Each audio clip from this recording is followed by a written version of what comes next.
Bonjour, voici une introduction aux projectiles. Les projectiles sont des objets qui sont lancés dans les airs avec un angle autre que 90 degrés. Donc, ils ne sont pas lancés directement vers le haut, mais lancés obliquement ou horizontalement. Par exemple, le projectile suivant est lancé avec une vitesse de 55 mètres secondes à un angle de 40 degrés. Je clique sur Théorie pour voir le vecteur vitesse, ici en vert, d'une norme de 55 mètres secondes à un angle de 40 degrés. Les deux flèches bleues représentent les composantes du vecteur vitesse. La composante x a été calculée en faisant la norme du vecteur 55 mètres secondes fois cos de 40 degrés. La composante y a été calculée en faisant la norme du vecteur 55 mètres secondes fois sin de 40 degrés. On peut voir comment changent les deux composantes de la vitesse quand l'objet est en mouvement. Remarquez tout d'abord la composante y de la vitesse. Lorsque l'objet monte, la composante y de la vitesse diminue. Au point le plus haut de sa trajectoire, la composante y de la vitesse est de 0.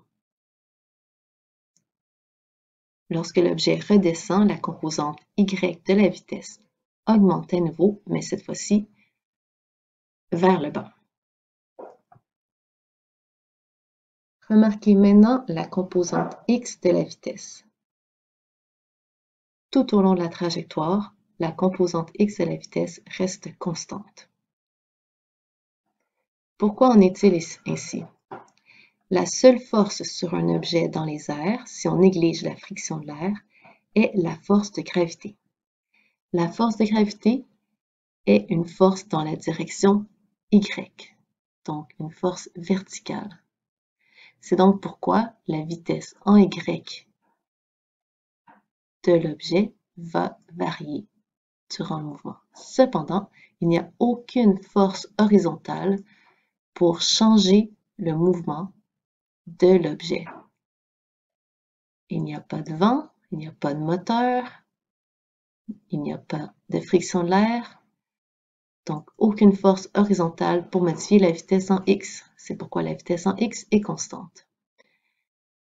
Comme les deux composantes varient indépendamment et différemment, pour résoudre les problèmes, il faut tenir compte soit seulement de la composante x ou seulement de la composante y. Ici, faisons le lien entre l'animation qu'on vient de voir et les graphiques faits pour les projectiles.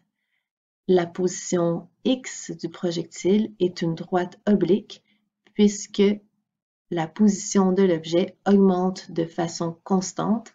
À chaque intervalle de temps, le projectile avance de la même distance.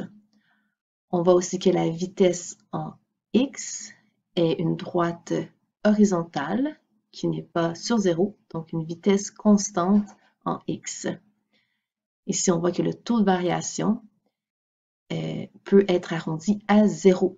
Donc, le taux de variation qui représente l'accélération de l'objet est nul dans la direction x.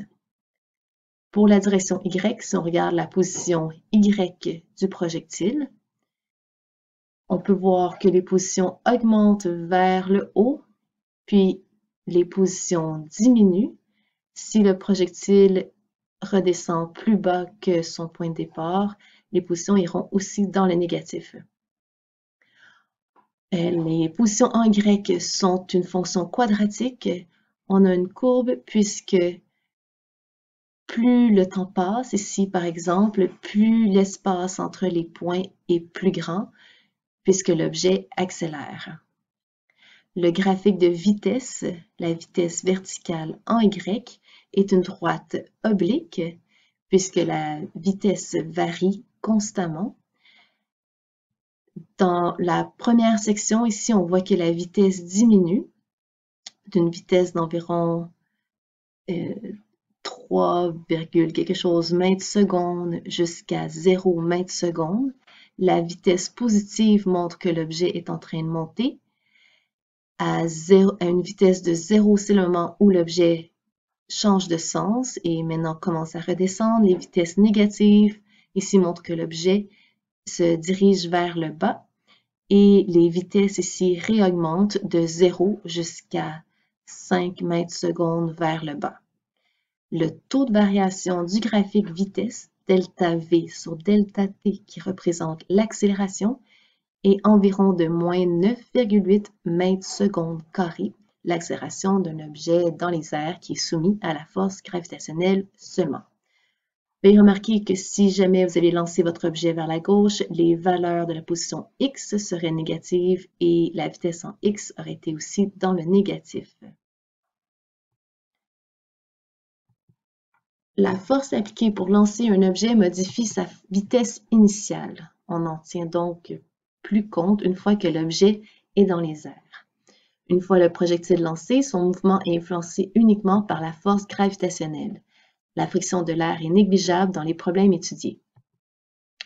Le mouvement d'un projectile est la combinaison d'un mouvement vertical uniformément accéléré, MRUA, où l'accélération en Y est égale à moins 9,80 mètres secondes carrés, et d'un mouvement horizontal uniforme, donc avec une vitesse x constante. Les deux dimensions sont indépendantes l'une de l'autre et doivent être analysées séparément. Seul le temps delta t est commun aux deux dimensions. Remarquez ici qu'on a utilisé l'indice Y pour spécifier que c'était une accélération Y verticale et non pas horizontale. Et ici, on a spécifié Vx pour parler d'une vitesse horizontale et non pas verticale. Pour une même norme de vitesse, l'angle avec lequel le projectile sera lancé fera varier Vx et Vy, et ainsi que la hauteur et la portée du projectile. Par exemple, ici, on a une vitesse de 55 mètres secondes avec un angle de 30 degrés. Si on compare avec une vitesse toujours de 55 mètres secondes avec un angle de 70, on voit que la composante x de la vitesse a diminué par rapport à celle-ci, que la composante y de la vitesse a augmenté par rapport à celle-ci, et donc que le projectile ira plus haut, mais moins loin. La portée du projectile signifie comment loin le projectile va se déplacer. Dans le schéma suivant, on voit ici les normes de la vitesse et on voit les composantes x et y de chaque vecteur. On a ramené tous les composantes y ici à gauche pour montrer que la composante y varie et donc que verticalement, l'objet peut être comparé à un MRUA.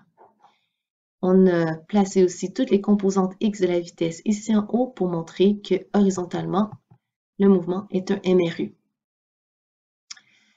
Au sommet de sa trajectoire, la composante y de la vitesse est égale à 0 puisque l'objet n'a plus d'élan pour monter. On voit ici que la composante y de la vitesse diminue au fur et à mesure que l'objet monte puisque la gravité veut le ramener vers le bas. Donc au point le plus haut, la vitesse en y est de 0. Ce qui veut dire que le vecteur total de la vitesse, la norme de la vitesse à ce moment-là, va être égal simplement à la composante x de la vitesse, puisque la composante y est nulle. À d'autres endroits, pour avoir la norme de la vitesse, il suffit de prendre la composante x, y et d'utiliser le théorème de Pythagore. De retour à la hauteur initiale, la vitesse finale en y sera égale à la vitesse initiale en y, mais dans un sens opposé, donc à moins v i y. Les projectiles lancés obliquement, donc dans un angle entre 0 et 90 degrés, ont une composante x qui est calculée selon norme de la vitesse fois cos de l'angle. C'est une vitesse qui sera constante. La composante y est calculée selon norme de la vitesse fois sin de l'angle. Cependant, cette vitesse va changer le long de la trajectoire. Donc, quand on calcule la composante y au début d'un problème, c'est seulement la vitesse initiale de l'objet en y. La composante x est la composante de la vitesse qui fait avancer l'objet. Jusqu'à maintenant, on faisait des problèmes qui n'avaient pas de composante x, c'est pour ça que nos objets faisaient juste monter et descendre. La composante y est la composante de la vitesse qui fait monter l'objet. Quand un projectile est lancé obliquement, sa trajectoire est une parabole. Pour résoudre les problèmes de projectiles, on utilise les formules déjà prises. La formule V égale delta R sur delta T pour le mouvement en X, MRU, et les autres formules pour le mouvement en Y, MRUA.